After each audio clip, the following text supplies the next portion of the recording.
श्री भगवान से पूछा गया, भगवन समाधि क्या है? निश्चल चित्त से सच्चित का अखंड अनुभव समाधि है। ऐसा निश्चल मन जो अनंत परम आत्मा के अनुभव से विभूषित है, ईश्वर का सत्य है। जब मन अंधकार में आत्मा के साथ संयुक्त होता है तो उसे निद्रा कहते हैं, अर्थात मन का अज्ञान में विलय। सभान जागृत अवस्था में ऐसा सभान संयोग समाधि है। जागृत अवस्था में निरंतर आत्मा में स्थिति करना समाधि है। निद्रा भी आत्मा में स्थिति है, किंतु अभान अवस्था में सहज समाधि में योग अखंड होता है। भगवन केवल निर्विकल्प और सहज निर्विकल्प समाधि क्या है? नष्ट ना हुए मन का आत्मा में विलय केवल निर्विकल्प समाधि है। इस अवस्था में मनुष्य वासनाओं से मुक्त नहीं होता, अतः उसे मोक्ष प्राप्त नहीं होता। वासनाओं के विनाश के बाद ही मोक्ष प्राप्ति संभव है। भगवन सहज समाधि का अभ्यास कब करना चाहिए?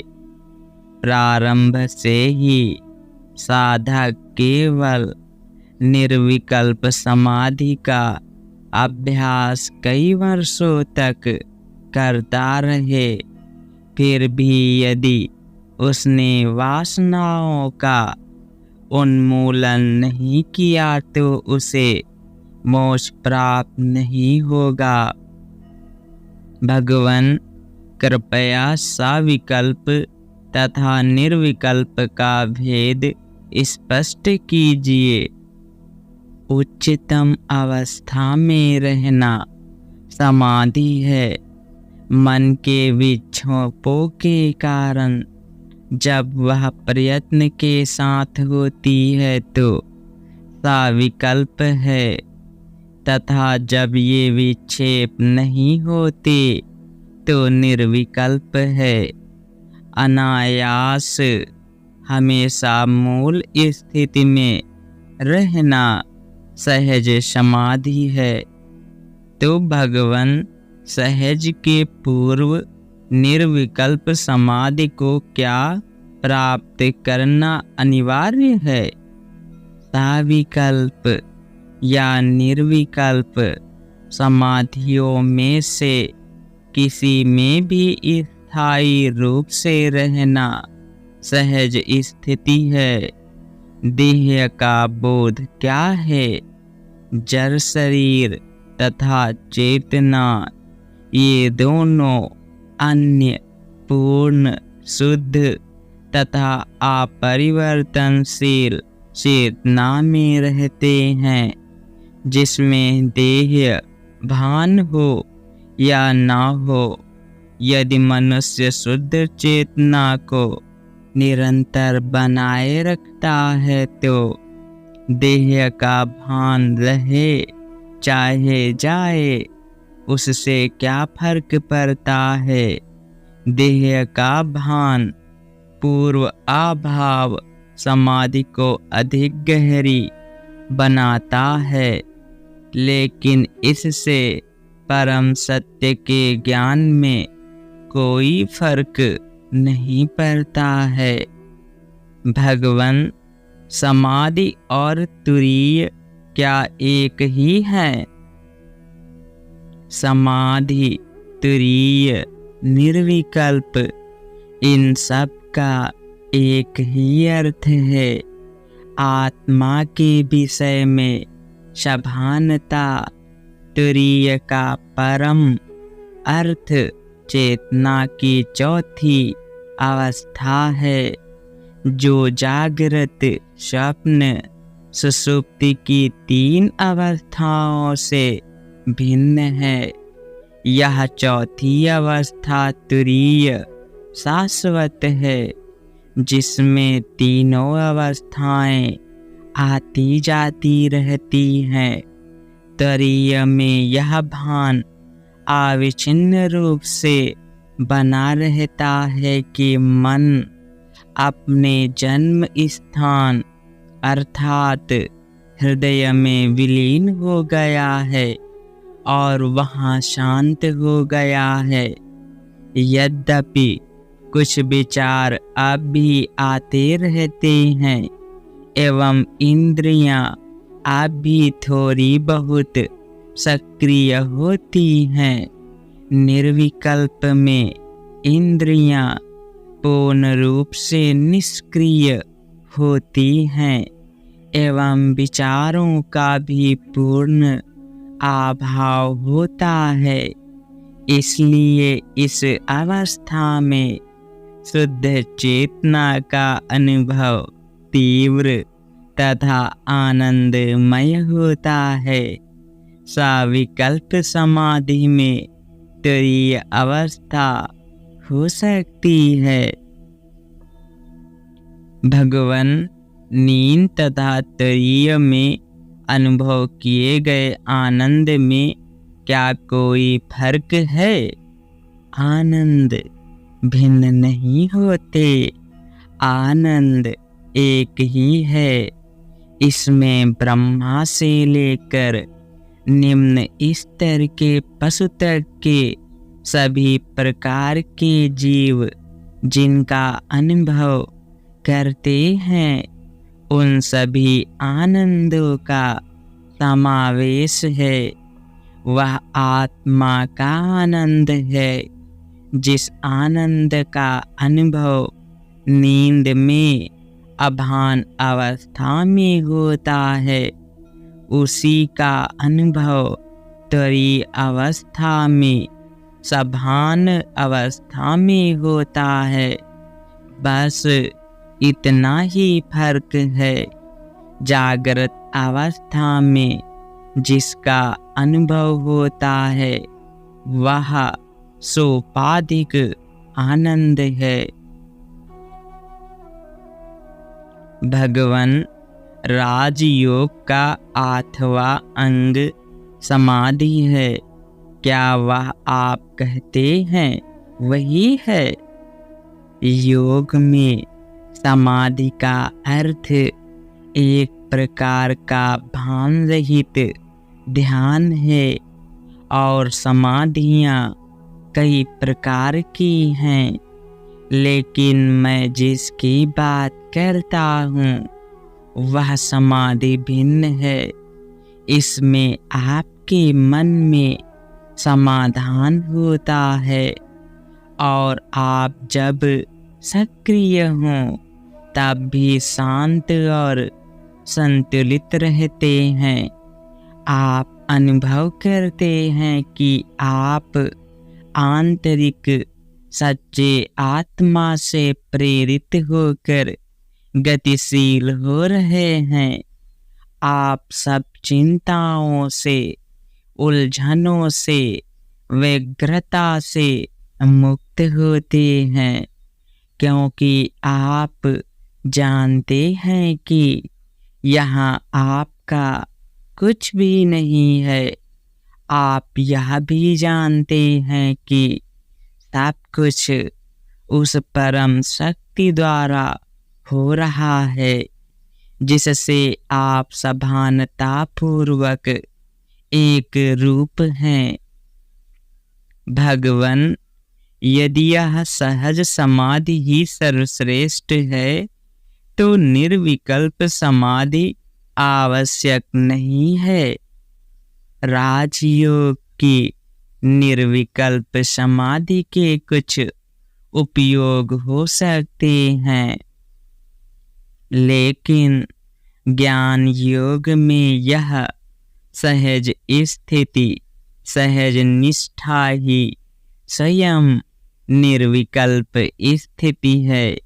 इस स्वाभाविक नित्य अवस्था में मन संशयों से मुक्त रहता है। उसे संभावनाओं तथा शंकाओं के बीच वैकल्पिक रूप से झूलते रहने की आवश्यकता नहीं होती। वह किसी भी प्रकार के विकल्पों का अनुभव नहीं करता।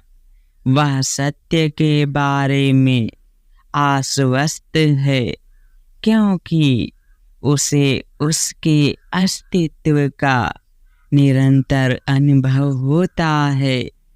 जब वह सक्रिय होता है तब भी जानता है कि वह सत्य में, आत्मा में, परम सत्ता में सक्रिय है। भगवान गहरी निद्रा, लय तथा समाधि में क्या अंतर है?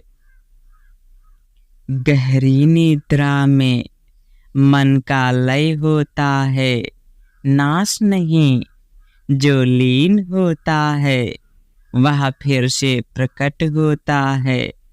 ऐसा लय ध्यान में भी हो सकता है, लेकिन मन का नाश होने पर वह फिर से प्रकट नहीं होता। इसलिए योगी का ध्येय मनोनाश होना चाहिए, मनोलय नहीं। ध्यान की शांति में कभी कभी मनोलय होता है, लेकिन वह पर्याप्त नहीं है। उसके बाद भी मन के नाश के लिए दूसरे उपायों का अभ्यास अवश्य जारी रखना चाहिए। कुछ लोग मन में एक तुच्छ विचार के साथ योग समाधि जैसी लय की अवस्था में बहुत लंबे अरसे तक रहते हैं, जिसके दौरान कई पीढ़ियां बीत चुकी होती हैं। लेकिन उत्थान होते ही उसी विचार के साथ वे जागृत होते हैं। ऐसे योगी ने चित्त का नाश नहीं किया होता है। आत्मा से अलग मन के अस्तित्व का अस्वीकार ही उसका अंतिम सच्चा नाश है।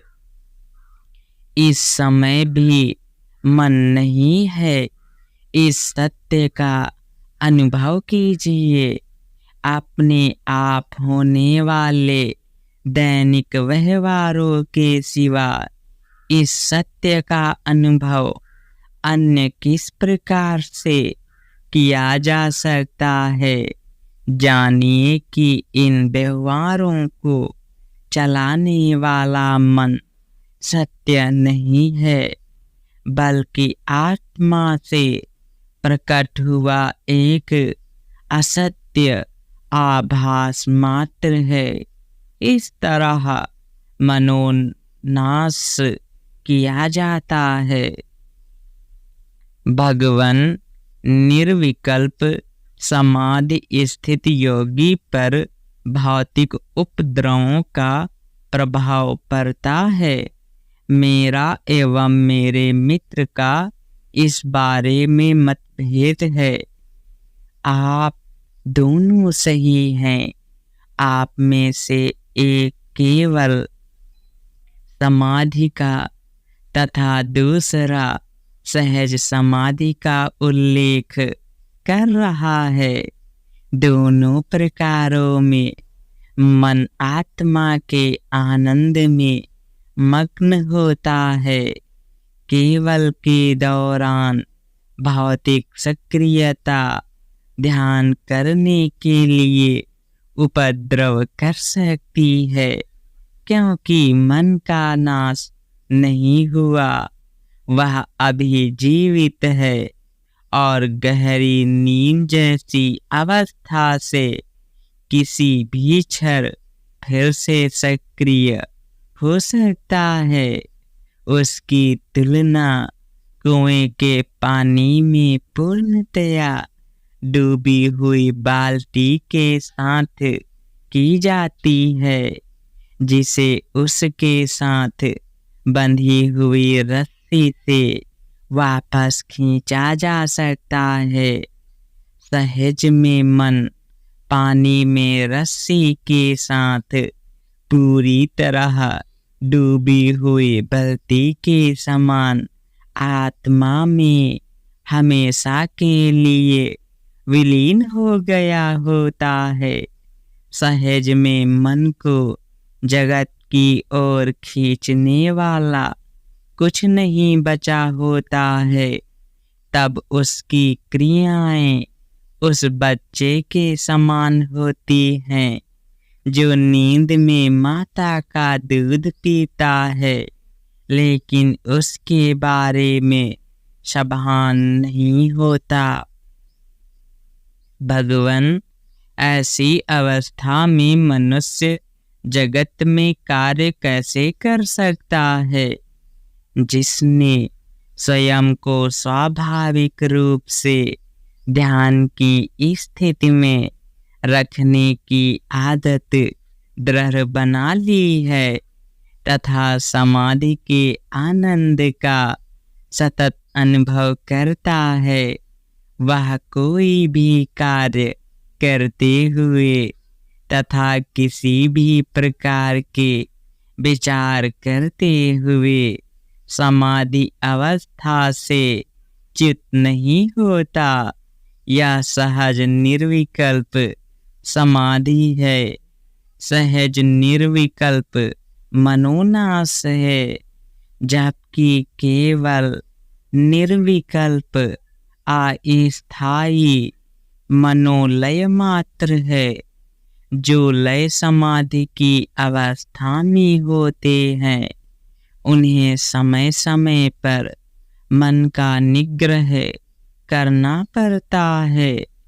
लेकिन यदि मन सहज समाधि की तरह नष्ट हो गया हो तो वह फिर से कभी भी अंकुरित नहीं होगा।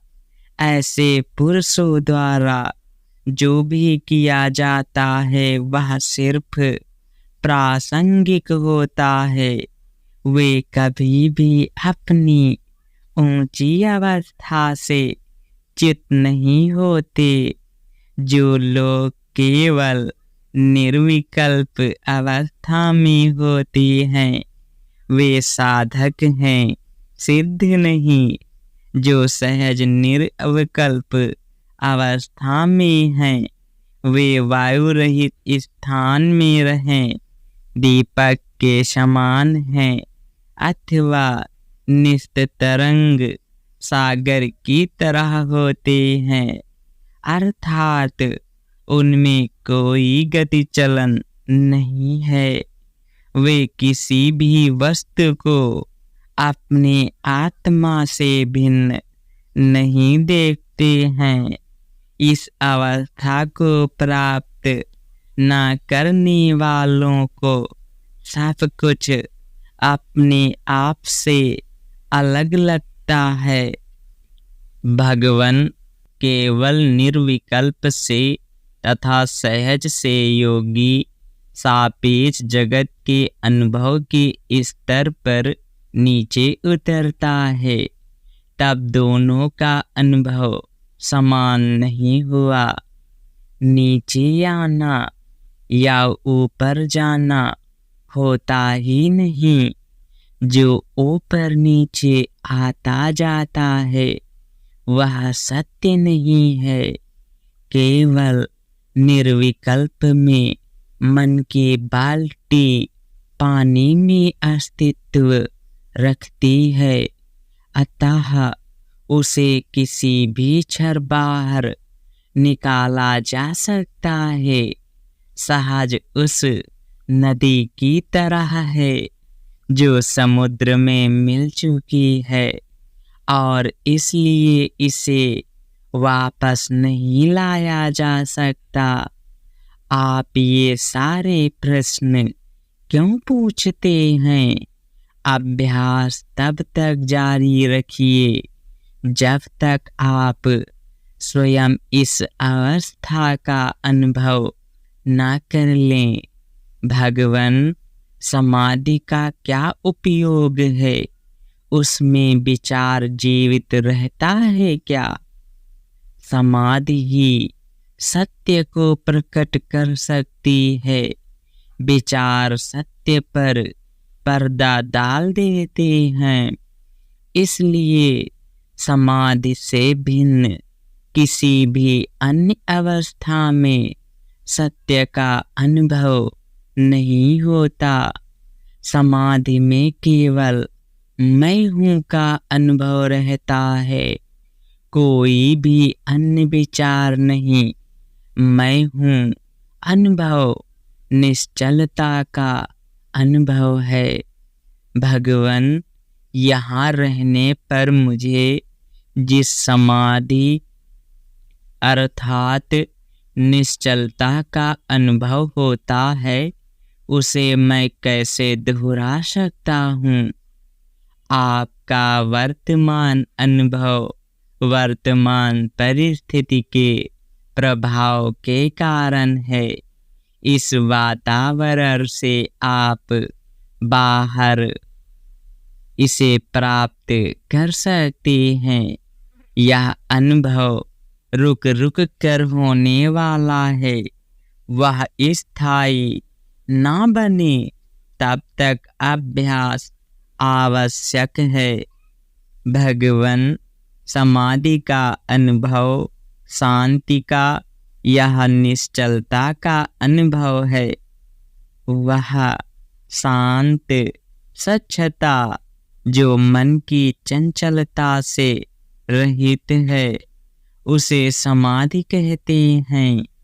वह मोक्ष का दृढ़ आधार है। भ्रम में डालने वाली इस चंचलता का नाश करने से सन्निष्ठ प्रयत्न से उस समाधि का अनुभव कीजिए जो शांत चेतना तथा आंतरिक स्वच्छता है। भगवान, आंतरिक और बाह्य समाधि में क्या फर्क है? जगत को देखते हुए सत्य को पकड़े रहना एवं अंदर से कोई प्रतिक्रिया न होने देना बाह्य समाधि है। यह तरंग रहित सागर जैसी अवस्था है।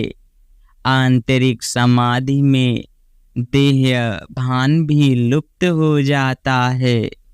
भगवान, मन क्षण भर के लिए भी उस अवस्था में डूबता नहीं है। इसके लिए मैं चित्त एवं चित्त से देखे जाने वाले दृश्य रूप जगत से परे रहा हुआ आत्मा हूँ, ऐसा दृढ़ निश्चय होना चाहिए। भगवान, फिर भी मन कभी न हटने वाला विघ्न है जो समाधि के मार्ग में हमेशा खड़ा हो जाता है तथा आत्मा में डूबने की हर कोशिश को निष्फल बनाता है। मन सक्रिय हो तो क्या हर्ज है?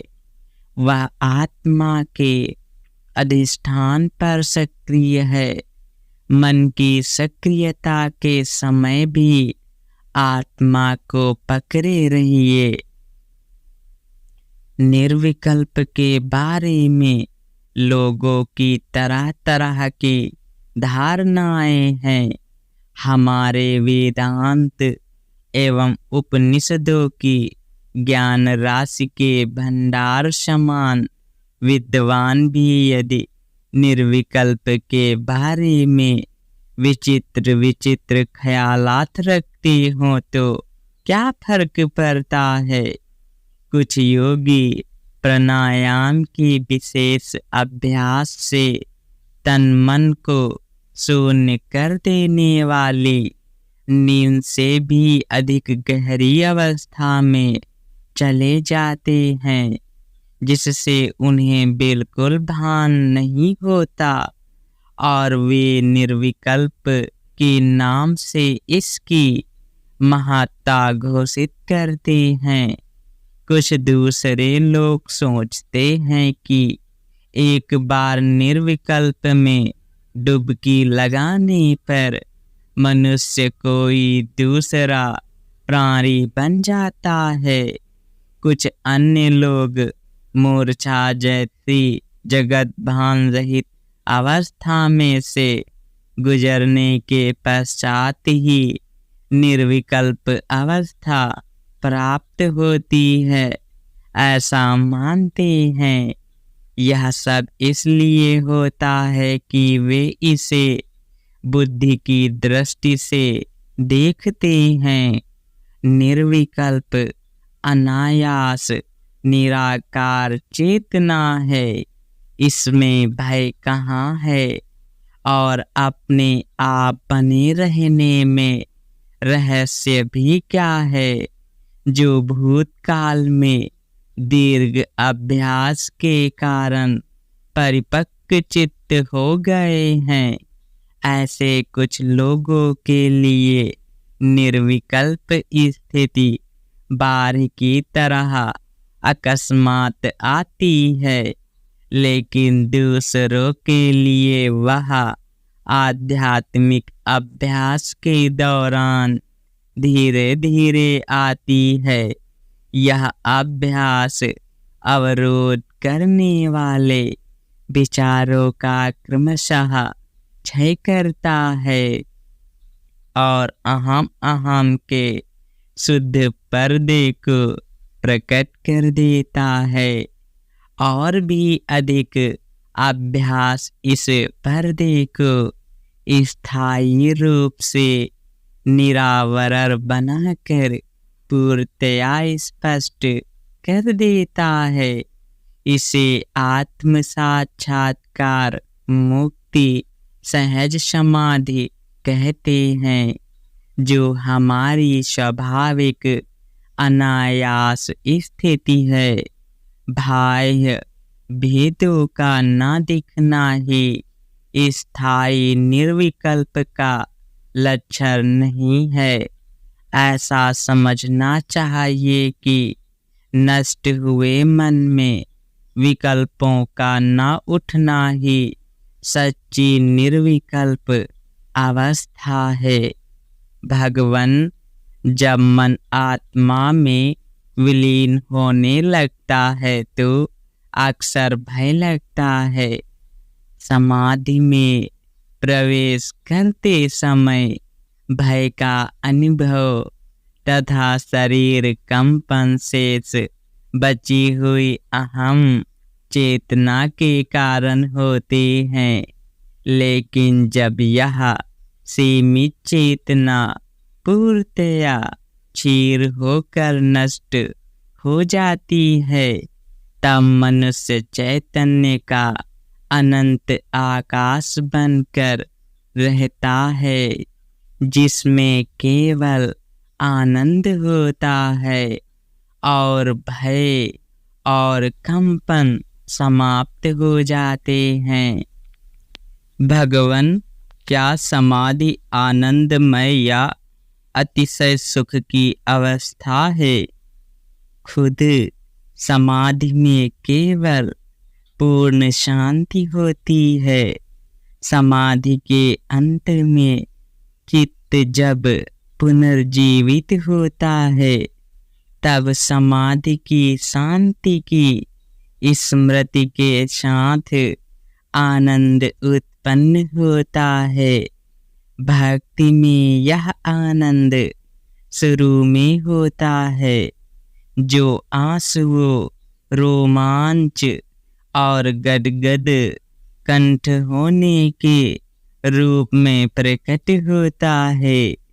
अंत में जब अहंकार नष्ट होता है और सहज स्थिति प्राप्त होती है।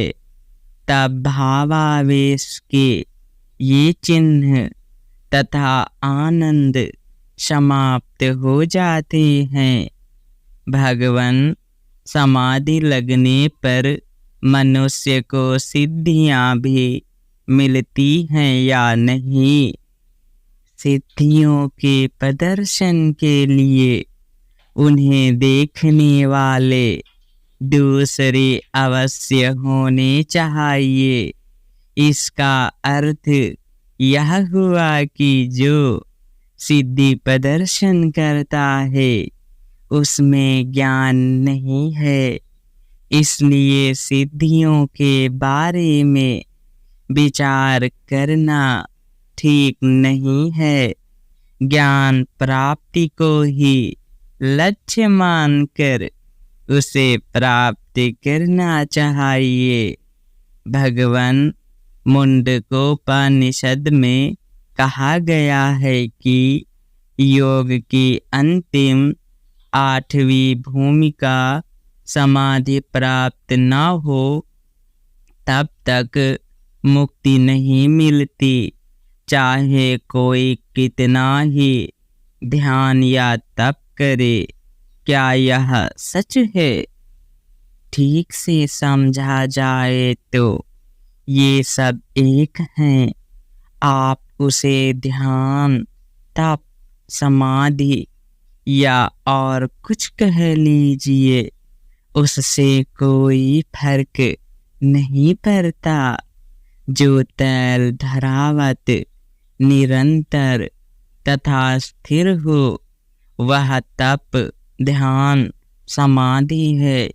अपना आत्मा बने रहना समाधि है।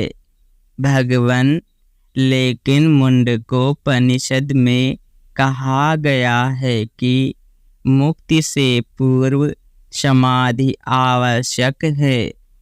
कौन कहता है कि ऐसा नहीं है?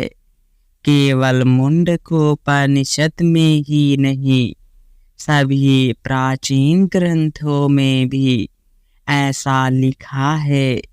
लेकिन सच्ची समाधि वही है जिसमें आप अपने आत्मा को जानते हैं। जड़ पदार्थ की तरह स्थिर होकर कुछ समय बैठे रहने से क्या लाभ है? मान लीजिए कि आपके हाथ में फोड़ा हुआ है और उसे आपको बेहोश बनाकर शल्य चिकित्सा द्वारा निकालना है। उस समय आपको पीड़ा का अनुभव नहीं होता, तो क्या इसका यह अर्थ हुआ कि आप समाधि में थे? यही बात इस समाधि की भी है।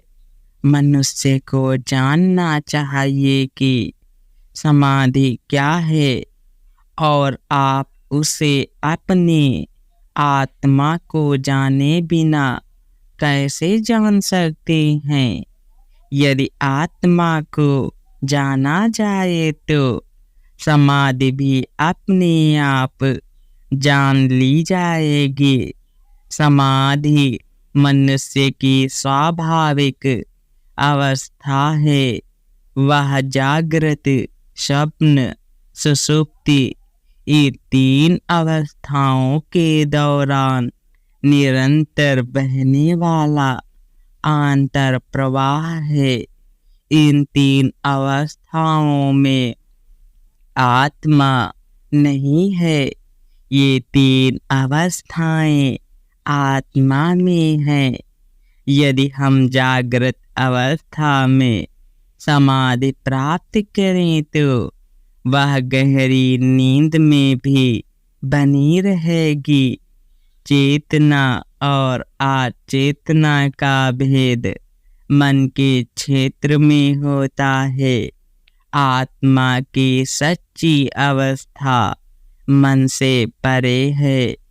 तो मनुष्य को चाहिए कि वह हमेशा समाधि प्राप्त करने का यत्न करे। क्या ऐसा ही है भगवान?